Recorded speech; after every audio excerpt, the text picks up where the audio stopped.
Salam, selamat pagi, salam damai sejahtera untuk Bapak Ibu Saudara-saudara yang terkasih. Marilah kita menerima sapaan firman Tuhan melalui renungan harian HKBP Resuk Sutoyo hari ini, Selasa 24 Oktober 2023. Kita berdoa. Damai sejahtera Allah yang melampaui segala akal, itulah yang memelihara hati, jiwa, dan pikiranmu di dalam nama Yesus Kristus Tuhan kita. Amin. Firman Tuhan yang mau menyapa kita melalui renungan ini terambil dari kitab Galatia pasal 5 ayatnya yang ke-24. Barang siapa menjadi milik Kristus Yesus, ia telah menyalibkan daging dengan segala hawa nafsu dan keinginannya. Dalam bahasa Tuba, alai akan ginonggoman ni Kristus Yesus, diparsilak kodo dagingna rap dohot akka hisap-hisap, dohot sakap-sakap. Bapak Ibu, saudara-saudara yang terkasih dalam nama Tuhan Yesus, menyalibkan kedagingan. Kata-kata ini terdengar mudah. Namun sadar atau tidak sadar, justru karena sifat dan perilaku kedaginganlah kehidupan yang Allah anugerahkan menjadi hancur berantakan. Menyalibkan kedagingan merupakan konsekuensi menjadi pengikut Yesus. Karena itu kita tidak diminta untuk menyiksa diri dengan menyalibkan tubuh jasmani ini, melainkan menyalibkan segala keinginan daging yang ada dalam diri kita. Hiduplah. Kata ini merupakan sebuah perintah yang mempunyai arti yang mendalam, sebab perintah itu tidak ditujukan pada bagaimana seseorang itu hidup secara lahiriah semata, tetapi bagaimana seseorang dapat mengendalikan kehidupan yang lahiriah tersebut hingga takluk di bawah kuasa Roh Allah. Dengan demikian, maka kemungkinan seseorang terjatuh dalam dosa oleh karena hawa nafsu atau kedagingan dapat dikendalikan. Pemisahan yang tegas dan jelas antara keinginan daging dan roh ditunjukkan oleh Paulus sebagai panduan untuk menjadi pilihan setiap orang dalam kerajaan Allah. Dalam hal ini, kerajaan Allah dimengerti sebagai tempat di mana Allah memerintah atas manusia. Itu berarti setiap perbuatan daging akan menempatkan manusia di luar kerajaan tersebut.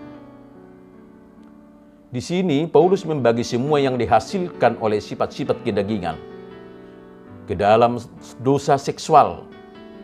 Contohnya perzinahan, pencabulan, kecemaran, hawa nafsu.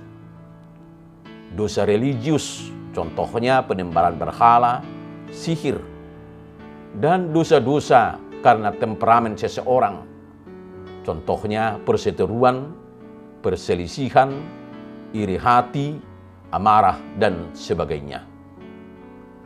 Sebaliknya, semua yang dihasilkan oleh orang-orang yang hidup dalam tuntunan Roh Allah akan menampakkan perbuatan-perbuatan yang tidak bertentangan dengan hukum-hukum manusia.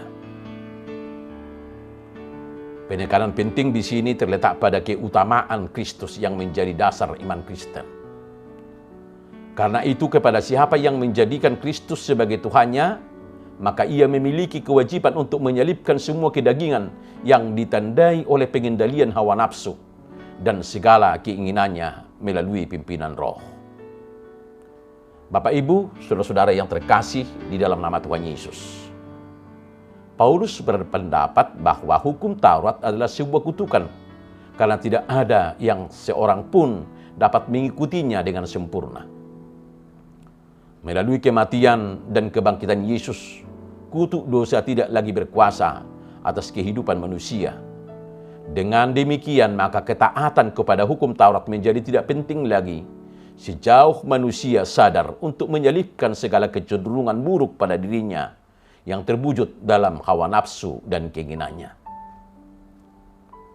Keinginan daging dan keinginan roh jelas perbedaannya. Namun kecenderungan manusia yang suka memberontak membuatnya keliru dan dalam menentukan pilihan terhadap dua keinginan tersebut. Hanya satu patokan yang dapat pakai, yaitu Kristus yang menjadi dasar iman setiap orang yang menjadi miliknya. Sehingga setiap orang dapat menyalibkan semua keinginan dagingnya dengan memilih hidup dalam pimpinan Roh Kudus. Yesus Kristus telah mengerjakan pembebasan yang abadi bagi manusia. Pembebasan itu telah memulihkan keberadaan manusia dan segala ciptaannya. Pembebasan itu pertama-tama berlaku untuk semua orang yang mau datang kepadanya dalam pengakuan bahwa Dialah Tuhan dan Juru Selamat. Di dalam Kristus sesungguhnya semua kuk perhambaan karena harus melakukan Taurat telah dipatahkan, sehingga manusia menjadi bebas karenanya. Namun kebebasan itu kembali diselewengkan oleh manusia, di mana manusia lebih cenderung mengikuti keinginan hatinya daripada mengikuti kehendak Allah. Faktanya, semua kecenderungan dosa, yaitu seksual, religius, dan temperamen, masih kuat mengikat hati setiap orang percaya. Akibatnya adalah hubungan di antara pribadi yang satu dengan yang lain menjadi renggang dan memburuk. Begitupun yang terjadi dalam persekutuan keluarga maupun jemaat dan masyarakat. Manusia tidak bisa mengelakkan semua kecenderungan negatif tersebut, kecuali ia mau menyelipkan semua keinginan dagingnya dengan memberi diri dibimbing oleh Roh Kudus, sehingga hidup dan menghasilkan buah-buah roh dan tidak lagi dikendalikan oleh keinginan-keinginan yang merusak kehidupan manusia yang sesungguhnya dipenuhi oleh kedamaian dan kebahagiaan dari Allah. Bapak, Ibu, saudara-saudari, kasih Allah terlampau indah bagi manusia. Namun sayang sekali, segala keinginan hati manusia lebih tunduk kepada keinginan dagingnya. Sebagai orang-orang milik Kristus, maka salah satu tugas utama kita adalah memberi diri dalam tuntunan Roh Kudus, sehingga buah-buah roh itu terlihat dan menjadi bagian hidup setiap orang. Amin, kita berdoa. Tuhan, terima kasih atas kasih setiamu kepada kami.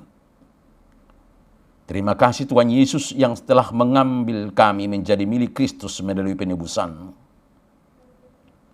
Tuhan, beri kami kekuatan melalui Roh Kudus untuk bisa melepaskan segala keikatan kami terhadap kedagingan kami. Kami sadar Tuhan, untuk hidup di dalam-Mu, kami harus menyelipkan segala nafsu dan keinginan kami. Karena kami sadar, hanya dengan-Mu saja kami dimampukan. Dalam nama Yesus kami berdoa. Amin. Salam. Salam sehat, selamat menjalani hidup dan melakukan aktivitas sebagai milik Kristus. Tuhan Yesus memberkati. Immanuel.